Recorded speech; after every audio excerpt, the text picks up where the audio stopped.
Hugo Aguilar Ortiz, una nueva era para la justicia en México. El ascenso de un líder indígena con un perfil aparentemente impecable. Hola, yo soy Josefa Galván y esta es mi colaboración para el canal de Jesús Escobar Tobar en nuestra gustada sección de perfiles. Y hoy traemos el perfil de un hombre que es tendencia. Él yo creo que nunca se imaginó que iba algún día a ser tendencia, pero hoy está ocurriendo. Este hombre está marcando un antes y después en México y es Hugo Aguilar Ortiz, el nuevo presidente de la Suprema Corte de Justicia de la Nación. Esto es histórico, obviamente, no solo porque abre un nuevo capítulo para nuestro sistema judicial, sino porque Hugo Aguilar es un abogado mixteco de Oaxaca. Llega con un perfil limpio y una visión única arraigada en sus raíces indígenas. Este resultado, esperado o no, arreglado o no, inesperado o no, ha causado un gran revuelo, sobre todo en sectores que ya conocemos, medios tradicionales, algunos más estridentes de la oposición, pero ya saben cómo se pone. Así que con un cafecito cerca, empecemos y vamos por partes.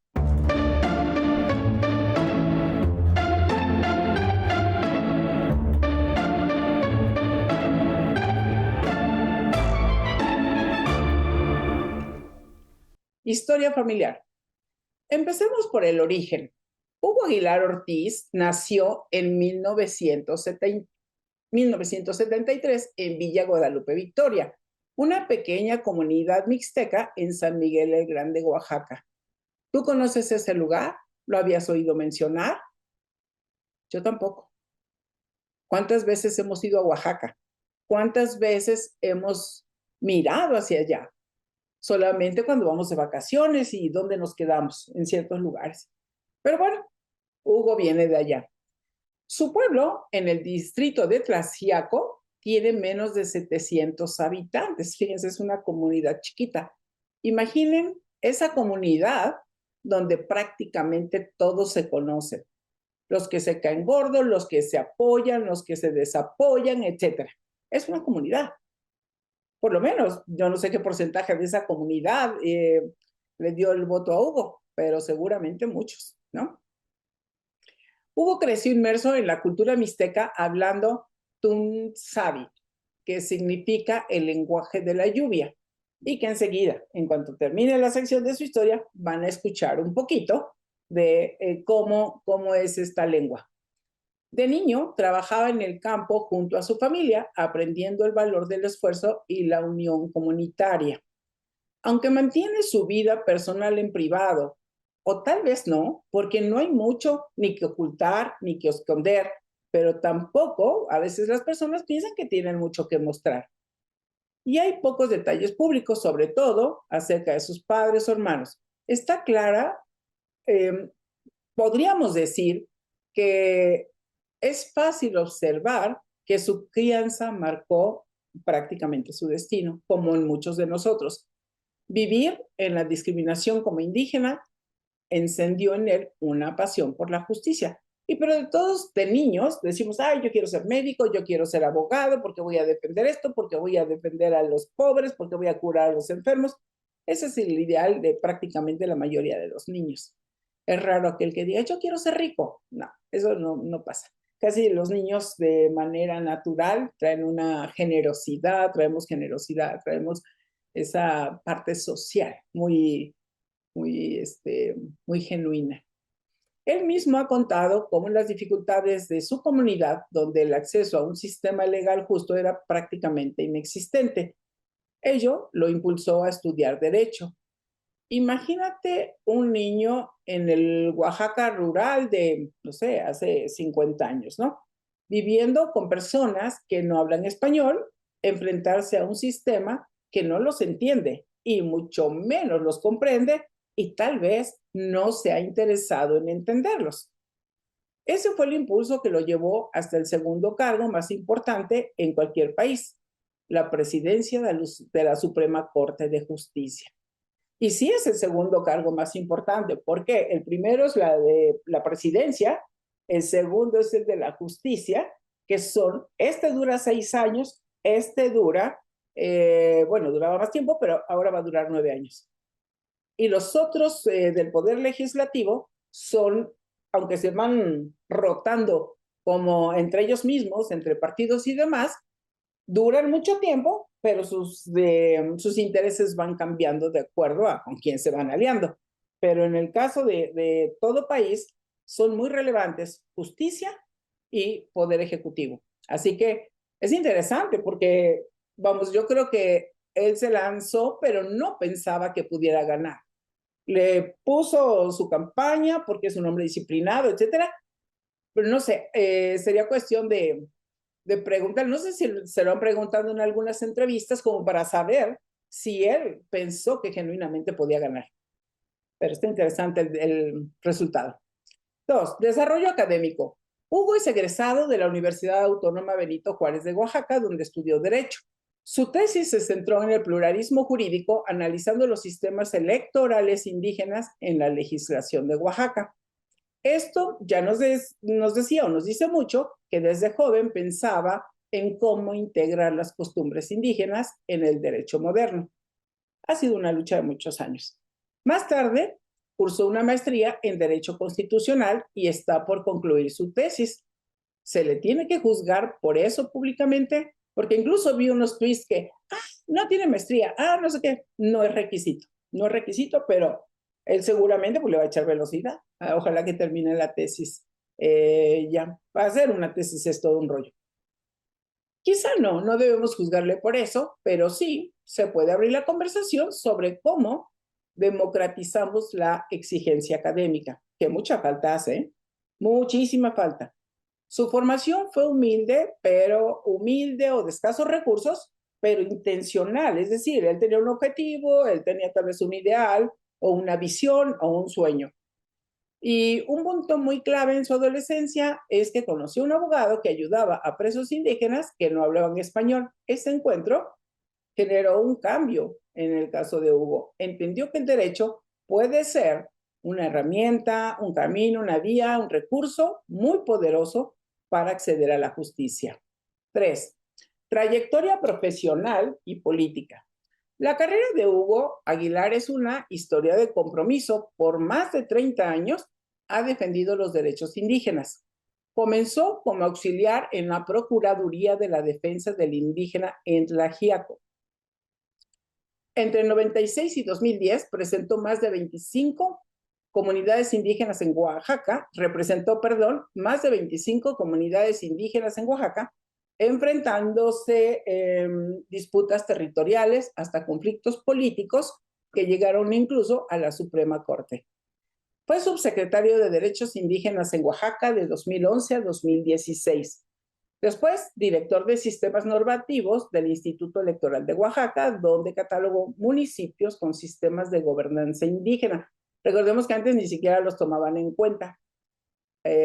Yo no sé cómo se sentirá Lorenzo Córdoba y el otro señor que estaba en el INE cuando se burlaban de los indígenas. Ay, el karma, cómo da vueltas. Uno tiene que cuidar más los pensamientos, pero sobre todo la lengua, que no se salga, ¿verdad? Desde 2018 coordina los derechos indígenas en el INPI, que es el Instituto Nacional de los Pueblos Indígenas, liderando consultas para proyectos como el Tren Maya y el Corredor Interoceánico. Incluso se dice que en el 96 asesoró al EZLN. Hay discusión acerca de esto, pero pues, no tendría por qué no ayudarnos si pertenece a Oaxaca. En cuanto a los acuerdos de San Andrés, lo que contribuyó a ciertas reformas constitucionales. Políticamente, Hugo está alineado a la transformación a la 4T. Fue propuesto por el Ejecutivo y respaldado por la presidenta Claudia Sheinbaum, quien destacó su origen indígena. Estamos en un momento de recuperar los valores de los pueblos originarios, afromexicanos, etcétera. Recuerden que hay un movimiento, pero no tan solo en México, Este es un movimiento global en varios países. se está volviendo al origen. ¿Por qué? Porque el desarraigo en los últimos 40 años ha sido muy fuerte. No tan solo el desarraigo de estos pueblos, sino el desarraigo de los nidos familiares. Ese es un fenómeno que en otro momento podríamos platicar. Su campaña para la corte con el lema "Ya nos toca" fue sencilla, pero poderosa. Y fíjense que es interesante cómo, pues eso es marketing, pero una frase que sea pegadora, que llegue profundo, que sea muy, muy, muy motivacional, que responda a algo, el "ya nos toca" es muy fuerte, buena frase. Y un dato curioso, ha prometido no usar la toga judicial, sino atuendos que honren la herencia mixteca. Y eso, bueno, ha causado mucho revuelo. Pero hay que tomar en cuenta una cosa, esto no lo decide él solo, tendría que proponerlo, que sus compañeros ministros digan, ok, vamos, tienen que hacer una iniciativa, supongo, mandarla al legislativo, o el legislativo la propone, porque eso implica modificar la Constitución y también los reglamentos de la Suprema Corte. Entonces, no es para mañana y no es tan urgente, va a haber algo ahí, pero ya saben quiénes están pegando el grito en el cielo. Yo lo veo en X, porque nada más ahí pasa, ¿eh? En la calle ni siquiera. Ustedes le preguntan a la gente, oye, ¿sabes que el ministro, el nuevo presidente de la Suprema Corte quiere cambiar, quiere eliminarlo del uso de la toga? Y no quiere eliminar el uso de la toga, sino ese tipo de toga. Pero la gente ni siquiera, pues, no sabía, pero me da igual. O sea, lo que a la gente le importa es que tomen buenas decisiones, pero vamos a ver qué pasa. 4. Sobre críticas. Hugo llega con un perfil limpio y eso es súper poderoso porque no tienen de dónde pescarlo. Y en esta época no es menor porque le van a pegar, le van a buscar por donde sea, le van a seguir criticando que si el zapato, que si las uñas, que si el color de piel, que todo eso. Porque esas son las críticas que ha recibido. Una que doña Xochitl hizo acerca de las consultas, que si le fueron a modo, etcétera, etcétera. Como si Xochitl Gálvez tuviera calidad moral para evaluar ese tipo de cosas. Pero bueno, más allá de eso, que tiene derecho a criticar, la cuestión es que no presentan cosas más fundamentadas. Entonces se queda a nivel de crítica de X. Entonces, que no se cumplieron los estándares internacionales o que su gestión en el INPI está dudosa, pero no le han encontrado nada. Ahora sí que síganle buscando. Pero no hay acusaciones formales ni escándalos que manchen su trayectoria. Otros dicen, no, pues es que tiene muy poquito, ¿cómo es posible? No tiene carrera judicial.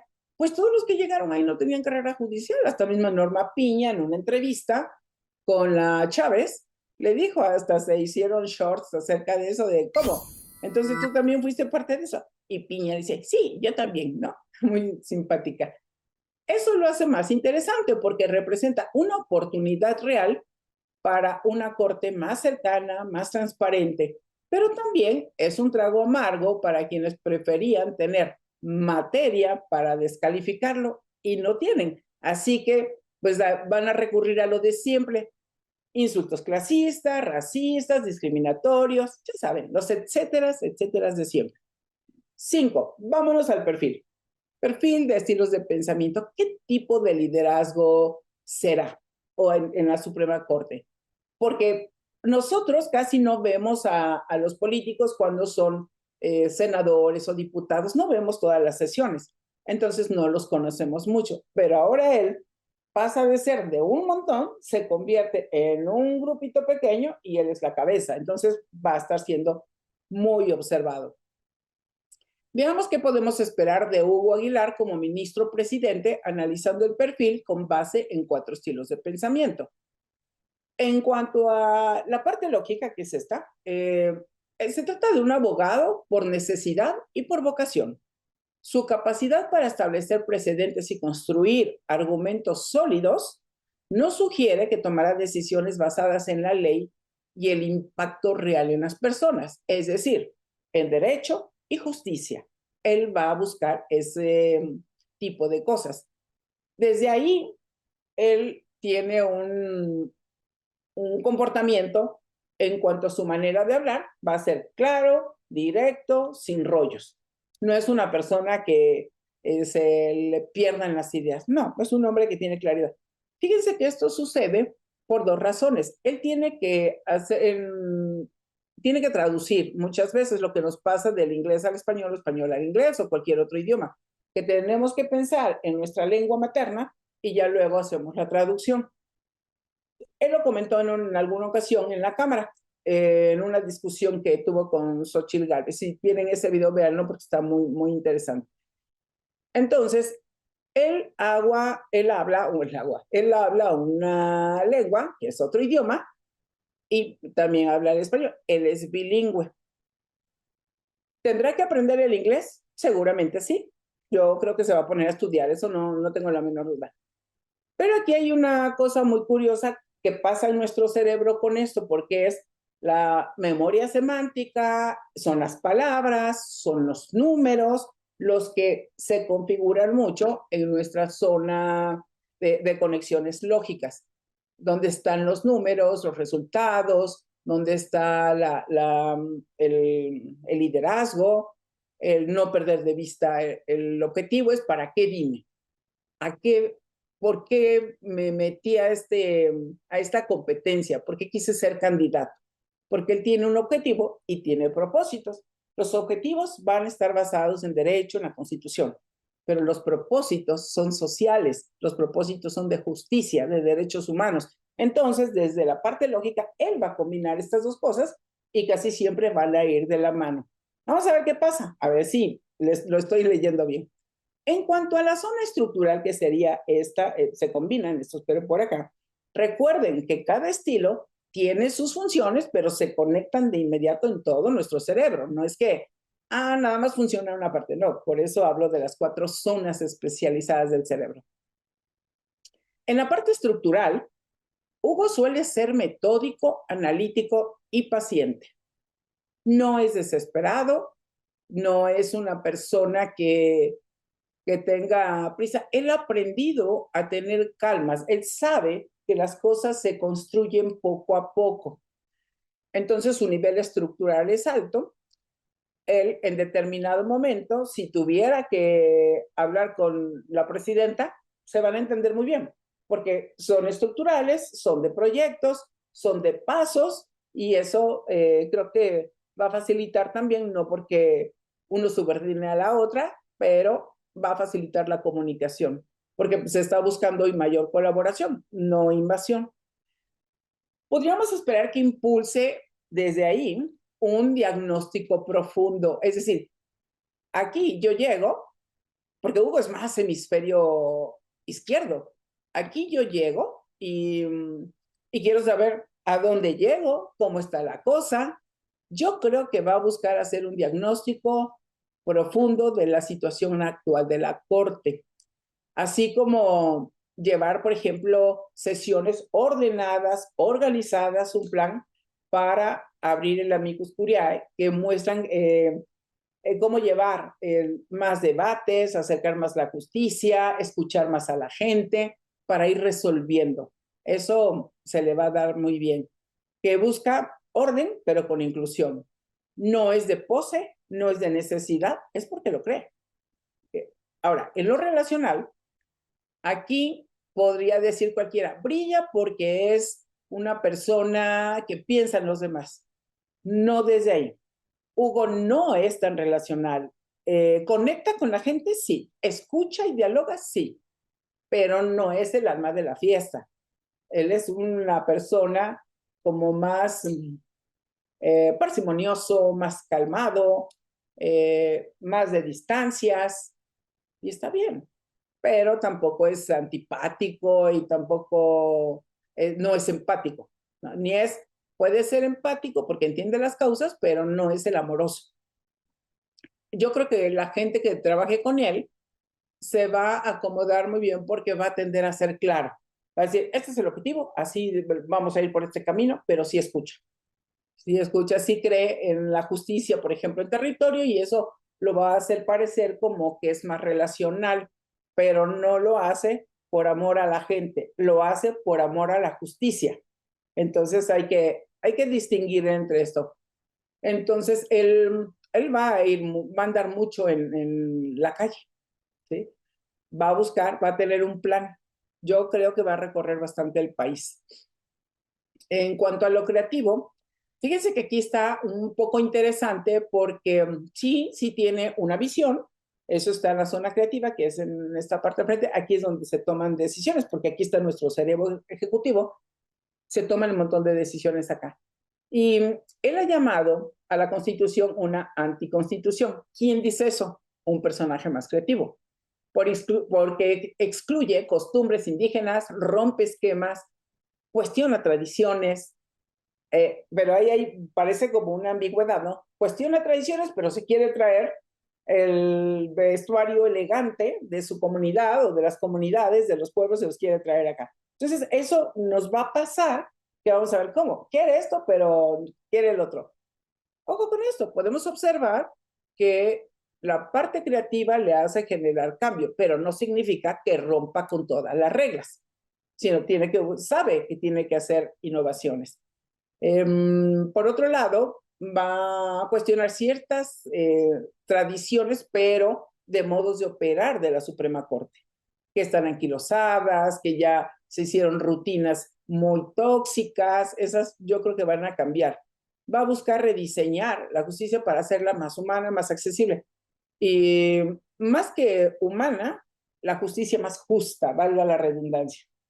Bueno, esperemos que logre armar un buen equipo con los otros ministros, porque una cosa es el equipo de asesores que le preparan todos los documentos, porque tiene que buscarse gente muy preparada para ello, pero lo interesante también va a ser cómo se va a relacionar. Él se va a relacionar con los demás ministros desde el respeto y el orden, no desde la camaradería ni desde la comadre y el compadre, no. Él va a ser desde lo que marcan las normas, el reglamento, etcétera. Él va a tener su propia agenda de ir a los pueblos, cosa que no tienen los demás ministros. Tal vez Lenia un poco, pero los demás no. Ahora, fíjense una cosa muy relevante, que muchas de las cosas que este nuevo presidente de la Suprema Corte puede proponer, Hugo les puede proponer ciertas cosas, pero recuerden que se las llevan a votación. Entonces, los que se están ya sufriendo porque va a echar a perder la Suprema Corte, pues no, porque tienen que platicarlo, tienen que negociarlo, tienen que exponerlo a la población en determinado momento, puede ser que hagan foros, entonces no va a ser así tan... A él le encantaría que fuera un nuevo orden más rápido, pero también sabe que hay que batallar y que hay normas que se tienen que respetar y no tiene problema por ello. Así que no lo va a sufrir, vamos, su perfil no lo va a sufrir. Así que ojalá que haga una buena dinámica con los otros ministros para que esto fluya más rápido y que cada vez veamos, por ejemplo, incluso que cambien la dinámica de cómo hacen las sesiones. Yo no sé si a ustedes no les parece que luego son muy aburridas. Digo, pues si van a decidir lo mismo, pueden hablar de los artículos, pero les hacen unos chorizos así de ta, ta, ta, ta. Yo entiendo que varias cosas se tienen que fundamentar, pero ellos podrían presentar una argumentación mucho más sencilla para todo lo que son las sesiones abiertas, ¿no? Eh, y que esos ministros, en lugar de que le pongan a alguno de ellos el pie para que no pasen las cosas, que se sumen al rediseño de una nueva Suprema Corte que de verdad represente a México. Y fíjense que los 9, ya no importa cómo llegaron, pero los 9 tienen la gran oportunidad de hacer algo diferente, de crear un modelo de Suprema Corte que realmente sea un ejemplo para el mundo. Así que de ellos depende, pero también depende mucho del liderazgo y de la dinámica que pueda establecer Hugo. Yo creo que lo va a hacer muy bien. No va a ser una persona atrabancada ni nada de eso, sino va a ir poco a poco. Y bueno, para cerrar, la llegada de Hugo Aguilar Ortiz a la presidencia de la Suprema Corte, ¿qué es para ti? A ver, déjalo en los comentarios. ¿Es un hito? Porque es el segundo indígena a cargo de la Suprema Corte desde Benito Juárez. Entonces, y además llega con un perfil limpio. ¿Esto es un hito? Dos. O B, su visión de una justicia pluricultural ¿podrá transformar el fondo del sistema? ¿Esta visión de Hugo podrá transformar el fondo del sistema? ¿O se lo comerá el sistema y terminará siendo más de lo mismo? A, es un hito que no había ocurrido en muchos años. B, su visión de justicia pluricultural va a lograr transformar a la Suprema Corte y la justicia en México, o se lo va a comer el sistema. ¿Ustedes qué creen que vaya a pasar? ¿Qué piensas? Déjame tus comentarios y vayamos abriendo la conversación. Esto apenas está empezando. Y no olvides darle like y activar la campanita para no perderte el próximo video. Apoyemos para que este canal de Jesús Escobar Tovar vaya creciendo cada día más. Así que nos vemos el próximo domingo. Chao, chao.